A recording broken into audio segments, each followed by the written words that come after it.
Welcome to Nivin's Cooking. Hi friends, இந்த வீடியோல சுண்டக்காய் குழம்பு எப்படி செய்யறதுன்னு பார்க்கலாம். பாருங்க, சுண்டக்காய் குழம்பு எவ்வளவு சூப்பரா இருக்கு, கலர்ஃபுல்லா. இப்போ இந்த சுண்டக்காய் பாத்தீங்கன்னா எவ்வளவு குட்டியா இருக்கு பாருங்க. சின்ன சின்னதானா பார்க்கிறதுக்கு ரொம்ப அழகா இருக்குங்க சுண்டக்காய். ஆனா இந்த சுண்டக்காயில அவ்வளவு பெனிஃபிட்ஸ் இருக்குங்க. இது வந்து நம்ம உடல்ல உள்ள அழுக்கெல்லாம் க்ளீன் பண்ணி கொழுப்பை குறைக்கக்கூடிய சக்தி இந்த சுண்டைக்காய்க்கு இருக்குங்க. இந்த சுண்டக்காய் குழம்பு எப்படி செய்யறதுன்னு பார்க்கலாம் வாங்க.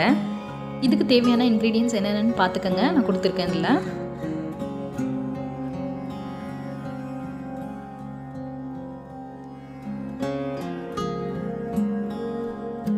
குழம்பு தாளிக்கிறதுக்கு நல்லெண்ணெய் யூஸ் பண்ணிக்கோங்க. நல்லெண்ணெய் யூஸ் பண்ணிங்கன்னா சுண்டக்காய் குழம்பு ரொம்ப நல்லாயிருக்கும். எண்ணெய் காஞ்ச உடனே பார்த்திங்கன்னா வெந்தயம், சீரகம், பூண்டு இதெல்லாம் வந்து ஆட் பண்ணி நல்லா வதக்கிக்கோங்க. அதுக்கப்புறம் கொஞ்சமாக கருவேப்பிலை சேர்த்துக்கோங்க. நெக்ஸ்ட்டு காஞ்ச மிளகா,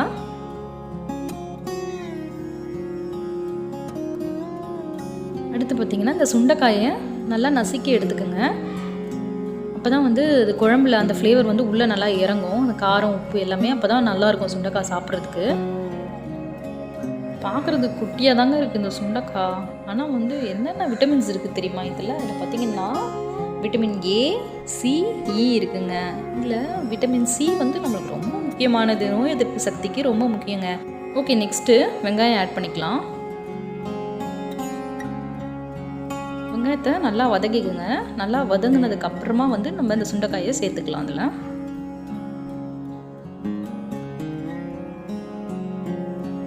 சுண்டைக்காவை வந்து நல்லா இந்த எண்ணெயில் சேர்த்து வதக்கிட்டே இருங்க. நெக்ஸ்ட்டு தேவையான அளவு சால்ட்டு சேர்த்துக்கோங்க. உப்பு சேர்த்து நல்லா வதக்கிக்கோங்க. அதுக்கப்புறமா தக்காளி ஆட் பண்ணிக்கோங்க.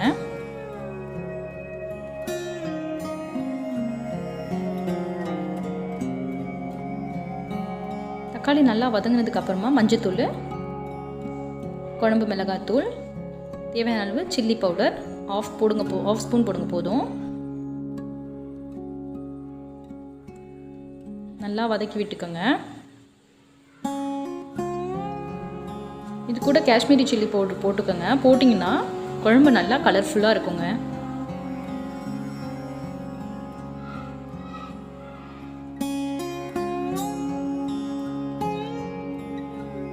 நல்லா வதங்கினதுக்கப்புறம் புளி தண்ணி சேர்த்துக்கோங்க.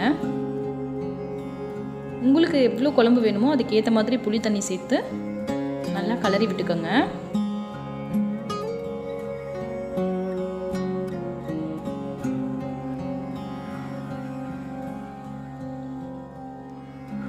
அவ்வளோதாங்க. இந்த சுண்டக்காய் குழம்பு வந்து ஒரு 10 மினிட்ஸ்க்கு வந்து நல்லா கொதிக்க விட்டிங்கன்னா சூப்பராக சீக்கிரமாக ரெடி ஆகிடுங்க. இந்த டைமில் வந்து நீங்கள் உப்பு டேஸ்ட்டும் பார்த்துக்கோங்க. உப்பு வந்துன்னா கொஞ்சம் ஆட் பண்ணிக்கோங்க. 10 மினிட்ஸ்க்கு அப்புறமா நம்ம இந்த குழம்பு எப்படி வந்திருக்குன்னு பார்ப்போம். பாருங்கள், எவ்வளோ சூப்பராக வந்திருக்கு. இந்த குழம்பு வந்து எண்ணெய்லாம் தனித்தனியாக பிரிஞ்சு வந்ததுக்கப்புறமா வந்து நீங்கள் எடுத்திங்கன்னா ரொம்ப நல்லா இருக்குங்க. சூப்பரான சுண்டக்காய் குழம்பு ரெடி ஆகிடுச்சு. பாருங்கள், எவ்வளோ சூப்பராக வந்திருக்கு. நீங்களும் கூட இந்த சுண்டக்காய் குழம்பை உங்கள் வீட்டில் வந்து கண்டிப்பாக ட்ரை பண்ணுங்கள். இந்த சுண்டைக்காயில் வந்து அவ்வளோ பெனிஃபிட்ஸ் இருக்குது. இந்த சுண்டைக்காய் பற்றி நான் வந்து சொல்லியிருக்கேன். இது வந்து காய்ச்சல் நேரத்தில் வந்து இந்த சுண்டைக்காவை வந்து நீங்கள் யூஸ் பண்ணலாம். இது வந்து உடம்புல உள்ள இரத்த அணுக்கெல்லாம் வந்து அதிகரித்து உடம்புல உள்ள காயங்கள், புண்ணெல்லாம் வந்து ஆற்றக்கூடிய சக்தி இந்த சுண்டைக்காய்க்கு இருக்குங்க. அதனால் தவறாமல் இந்த சுண்டைக்காவை நீங்கள் வந்து வீட்டில் பயன்படுத்துங்க. தேங்க்யூ.